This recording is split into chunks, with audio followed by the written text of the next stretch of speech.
This video is part 2 of me creating a strawberry accord. So if you haven't already seen part 1, I'll put a link in the description and make sure you definitely go and check that video out before watching the rest of this one. Anyway, let's begin. So last time we had made a very simple strawberry accord. We'd done the research of what we need to put in a strawberry accord, and then we'd gone and made a simple kind of base out of fructone, ethyl maltol, and methyl anthranilate, which I've got here. And we made the first two trial blends, and we already got to a point which I thought was, not too bad for a strawberry accord. It did definitely smell like strawberry to some degree at that stage. So in this video, we are going to talk about the rest of the Aromachemicals that we mentioned before in the last video, but didn't get a chance yet to do the trial blends with. So over this last week, I've been doing trial blends with all of these other ingredients that I have, and I'm going to walk you guys step by step through all of the different trials that I did and what the results were, and then the final accord, and give you the formula for it, which I made, which honestly I'm actually quite happy with at the end. So let's begin. Okay, so last time we made a formula which was 0.1 grams of fructone at 10%, 0.05 grams of ethyl maltol at 10%, and 0.05 grams of methyl anthranilate at 1%, so much weaker than everything else. What I found in that formula was, it was pretty good, but I still thought the methyl anthranilate, that kind of thing which I thought was like a creamy aspect of the strawberry, I did think that for that formula the methyl anthranilate was still a little bit too strong. So what I decided to do for the next formula was to take it down by one increment. So I took it down to 0.033 grams. And you may ask, why for me is one increment roughly in the region of 0.015 grams, i.e. how much I took off. The reason for that is because I dilute most of my materials in ethanol, it usually means that a drop is a fairly consistent weight, which means while I still weigh everything out when I'm doing the trials, I often know roughly how much weight a drop is going to be. And for me, one drop is usually about 0.015 grams. So obviously I still do all of the trials by weight and don't use drops. I made a video about that. If you haven't seen it, go and watch it. I'll put it in the description as to why we don't use drops. We want to use weight instead. But even though we're using weights, when we're doing everything pre-diluted, we can still be pretty sure most of the time that the drops are giving us a good estimate, or they're a good way to judge. So often when you're doing these pre-dilutions, it is a case of, if you're, for example, weighing out 0.15 grams, it's often that that's just going to be one drop. And you can just check that on the scale that it is the right amount and you're fine. So this is why for me, one increment is about 0.015 grams normally. Anyway, for this next trial blend, we're taking down the methyl anthranilate by a third to only 0.033 grams. But the next thing I really wanted to try out, which is the main focus of this next trial blend, is the Aldehyde C16. So I've got some Aldehyde C16 here, which has been diluted to 1%. Now, the interesting thing about Aldehyde C16 is it's not actually an aldehyde at all. So what basically happened was this was once a captive molecule at a fragrance company. And basically what happened was they had this molecule in-house which they used to make their own perfumes, and obviously all the competitors, all the other fragrance companies would have been trying to work out what this molecule was that they were using in the perfume. So this would have been back in the days when chemistry wasn't quite as advanced, so actually doing analysis on what's in something was a bit more difficult. So what they did was they called this molecule Aldehyde C16, even though it wasn't an aldehyde, basically to throw them off the scent, So they would start trying to make all these aldehydes up and trying to find the molecule when actually it wasn't an aldehyde at all.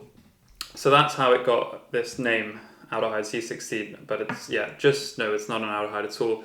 It's also called strawberry glycidate, so that's probably a more appropriate name for it, but either way, it is what it is.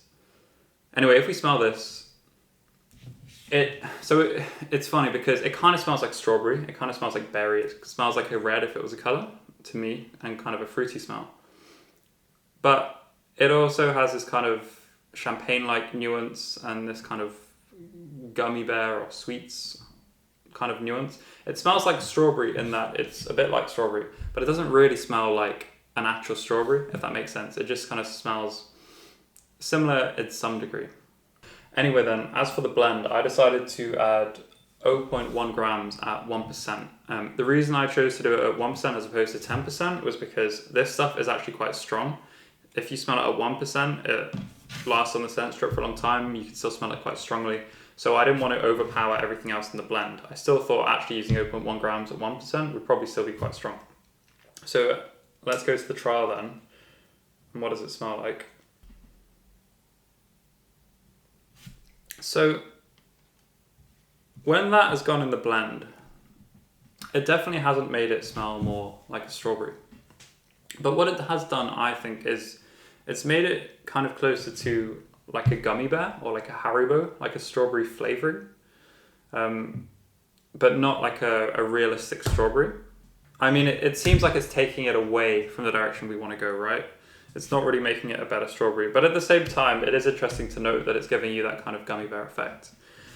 So what I thought was, let's not continue this. Let's not keep it for the next trial blend, but it's still good to note that because if you ever want to make like a gummy bear smell or like a sweets kind of smell, I think it could still be useful for that. I just don't think it's right for this accord.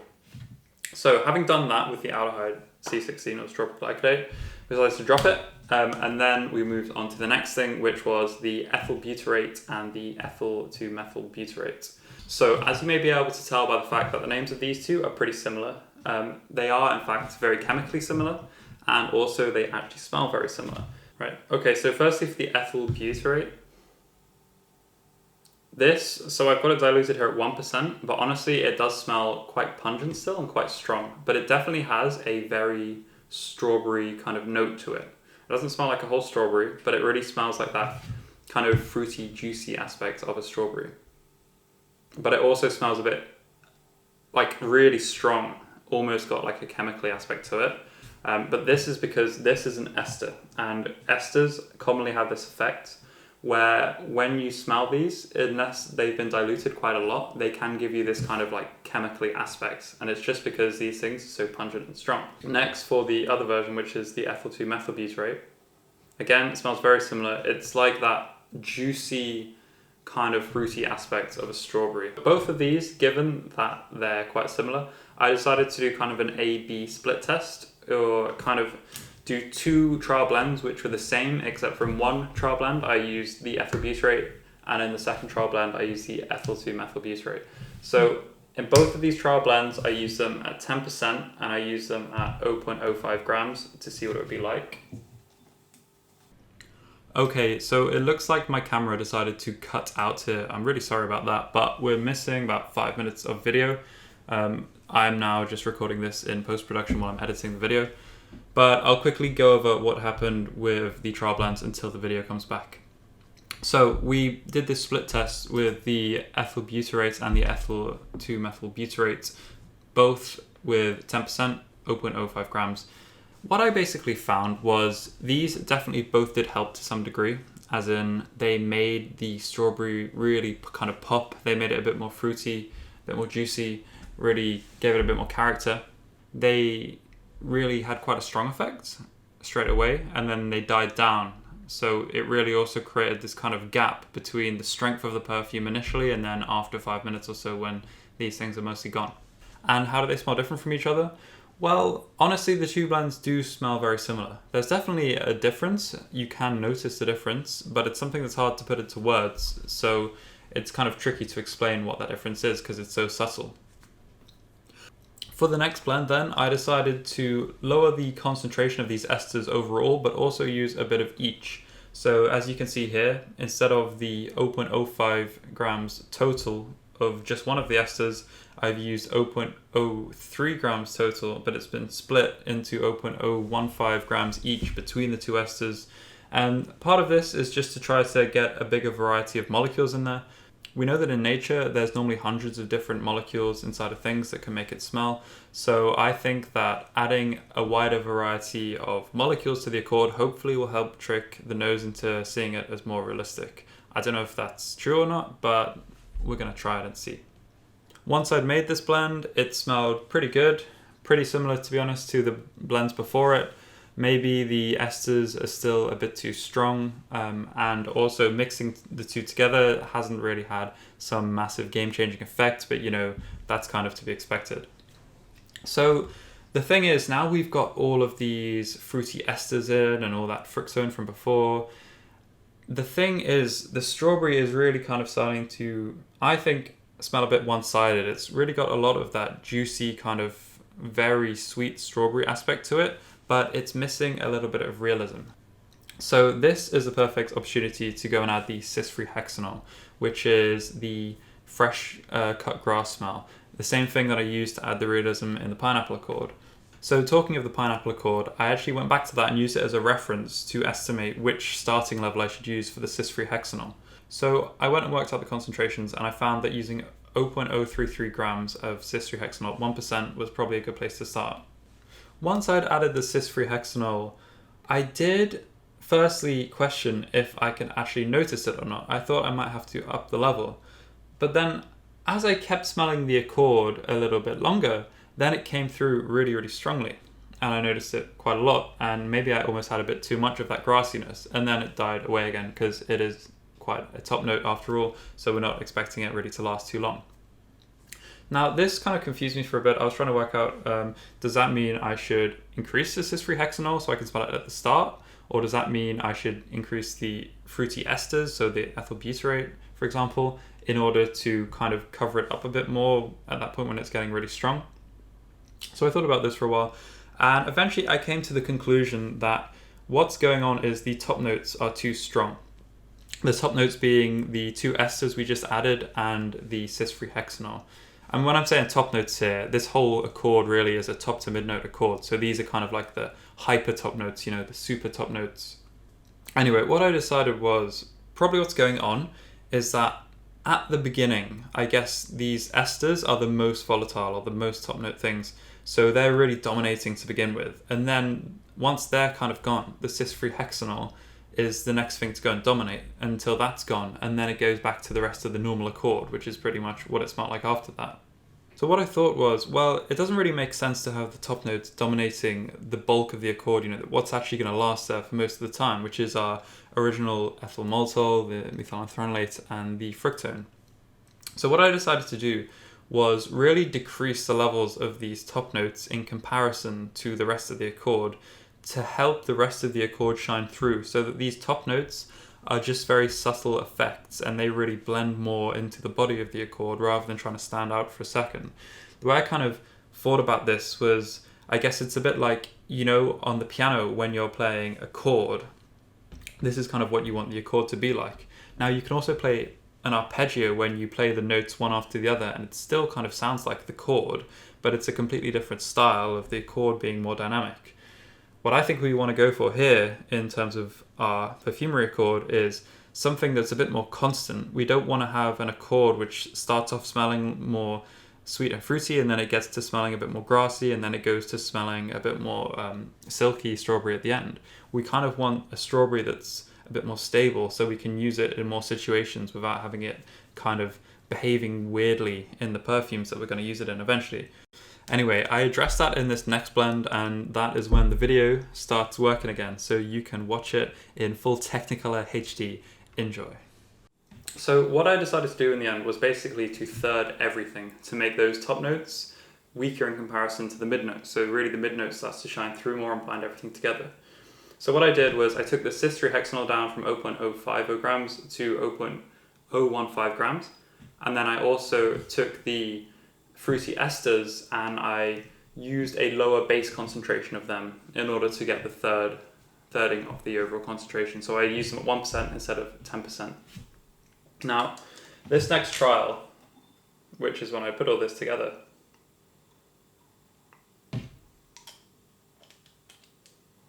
so this next trial, after I put everything together, I was pretty happy with, because honestly, I was kind of surprised. I thought what might happen is just the top notes would get lost entirely, but actually it really balanced it out, so it really kind of came together. And I also think now with this, the fruity esters weren't so strong, so they didn't kind of dominate anymore, and the cis-free hexanol never gave a point where the whole accord really smelled of grass or anything like that.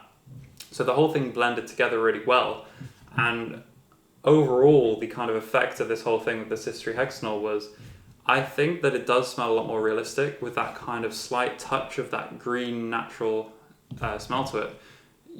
You don't even really notice it unless you really look for it hardly with your nose. But the thing is, subconsciously, it really helps the whole thing come together. So compared to all the other trials I'd done at this point, I thought this trial was actually really getting there. It was really starting to smell pretty good. Not perfect, of course, but, you know, it's hard to do perfects, right, in perfumery. But it did smell pretty decent. Anyway then, for the last few trials, what I then wanted to test just before I put this whole accord to bed was these peach-like things. So I had the Gamma-undacalactone and the Gamma-decalactone. So I'm just going to quickly smell these separately to give you an idea in case you haven't already. Again, Gamma-undacalactone is called Aldehyde C14, but once again, it's not actually an aldehyde. Surprise, surprise.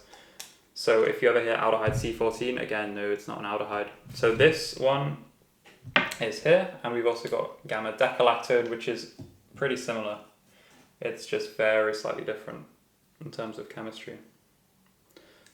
So, and these are both at 1%, by the way. So they've been diluted a fair way, but again, like the strawberry glycidate, these are pretty strong. So Gamma-undacalactone on its own, or Aldehyde C14. Now, it's funny because when you smell it,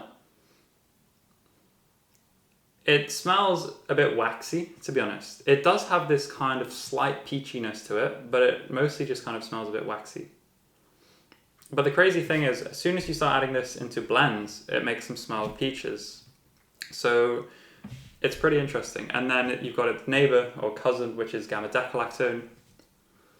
Now this doesn't smell so waxy. This, I would say, kind of smells a lot more like apricots or peaches or something like that straight away. It has got this kind of slight herbal undertone, maybe. Something, you know, a bit, maybe spicy is the word, I don't really know. But there's something there. But again, these two do smell fairly similar.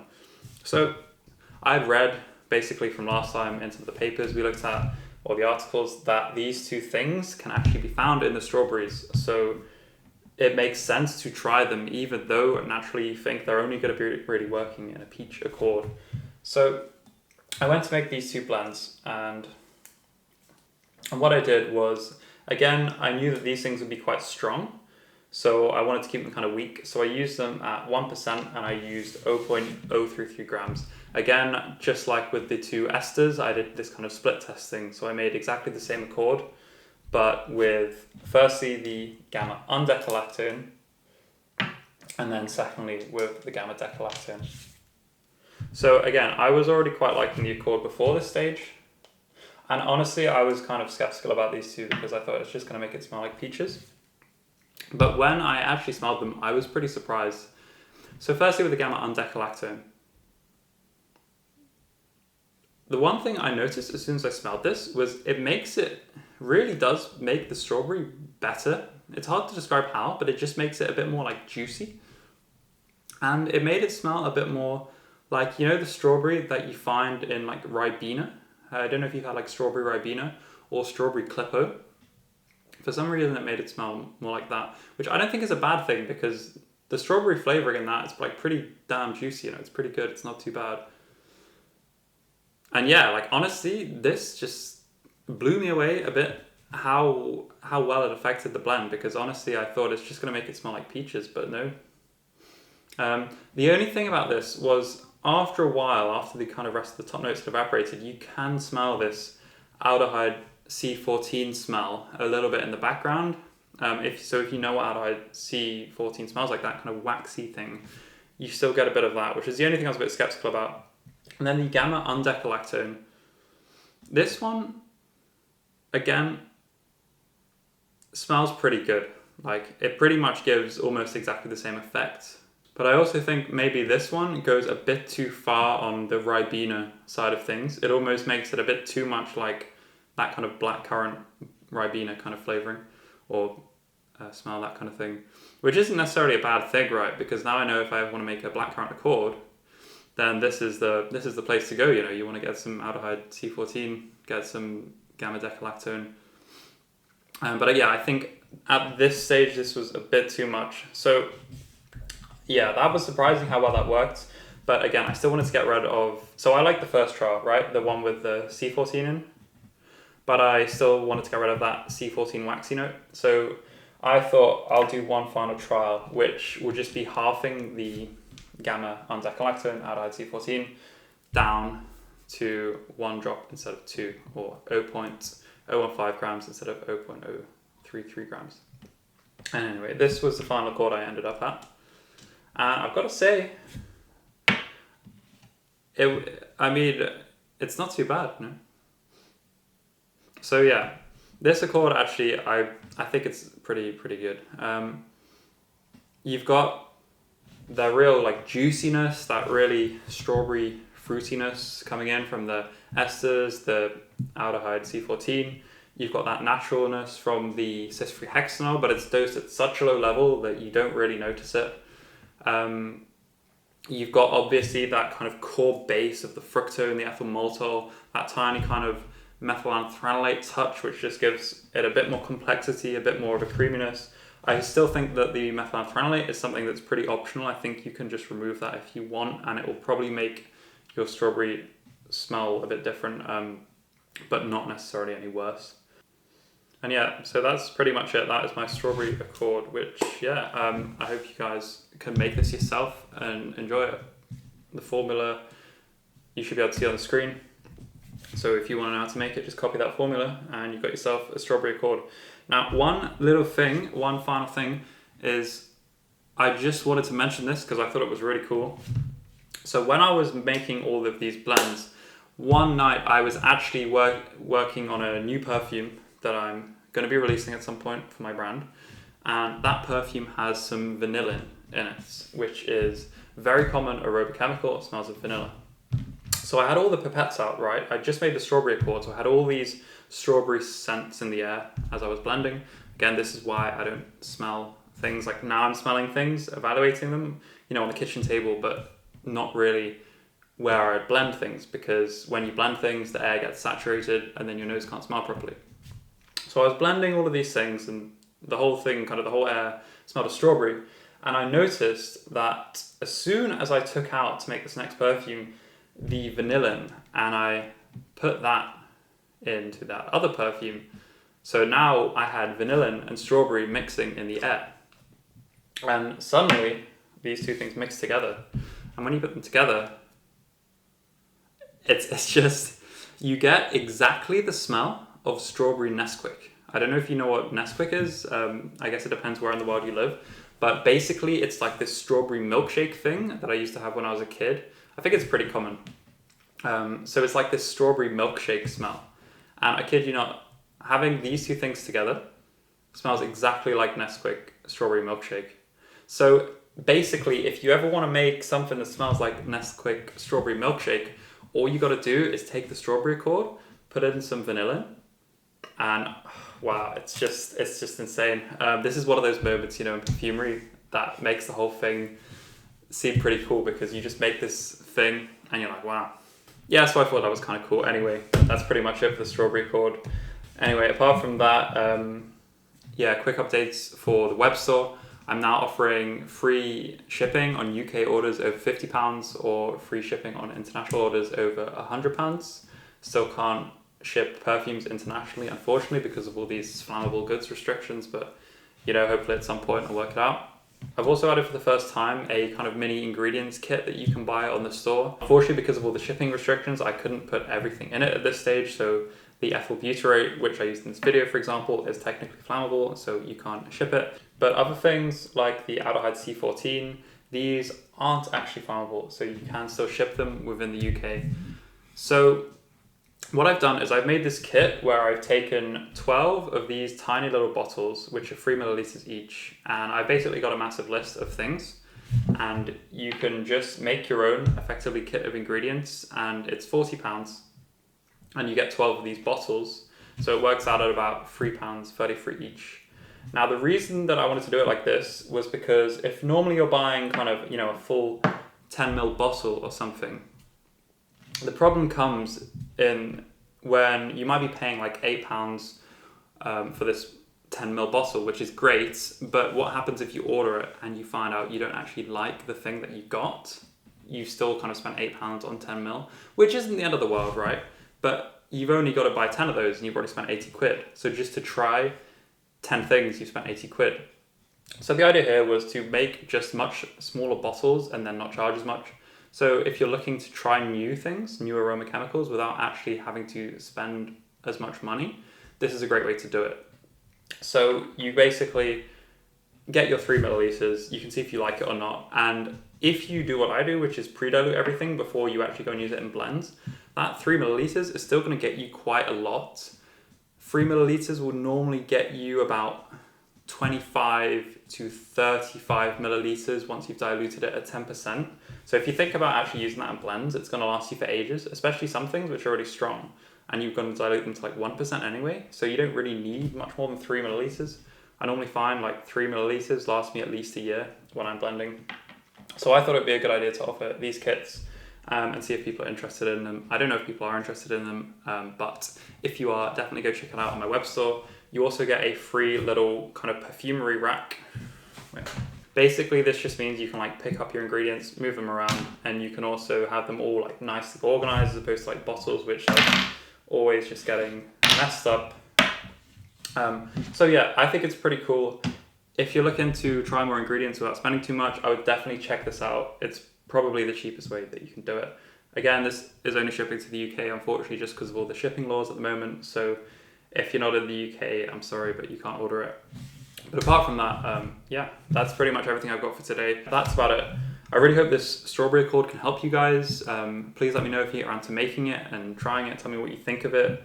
Let me know down in the comments. And also, I'm always more than happy to take suggestions for new videos, and just if you're looking for advice and perfumery in general, just let me know in the comments if you have a question. I'll try to help you out.